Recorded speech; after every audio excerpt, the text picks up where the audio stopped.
बिस्मिल्लाहिर्रहमानिर्रहीम अस्सलाम वालेकुम।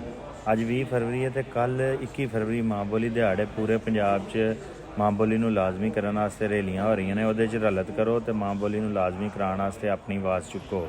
ਤੇ ਇਹਦੇ 'ਚ ਮੈਂ ਆਪਣੀ ਕੌਮ ਨੂੰ ਇੱਕ ਪੈਗਾਮ ਦੇਣਾ ਚਾਹਾਂਗਾ ਕਿ ਅੱਖੀਆਂ ਮੀਟ ਕੇ ਕੰਬਣ ਨਾਲੋਂ ਅੱਖੀਆਂ ਖੋਲ ਕੇ ਲੜਿਆ ਜਾਏ।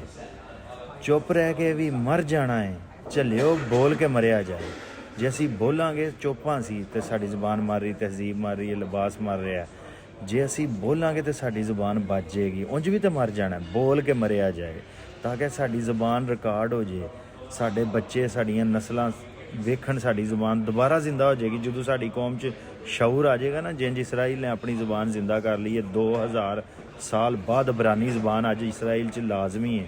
ਉਹ ਮਰ ਚੁੱਕੀ ਸੀ ਜ਼ੁਬਾਨ, ਲੇਕਿਨ ਇੱਕ ਕੌਮ ਨੂੰ ਜਦੋਂ ਸ਼ਊਰ ਆਇਆ ਉਹਨਾਂ ਜ਼ਿੰਦਾ ਕਰ ਲਈ। ਅਸੀਂ ਵੀ ਇਨਸ਼ਾਅੱਲਾ ਜ਼ਿੰਦਾ ਕਰ ਲਾਂਗੇ।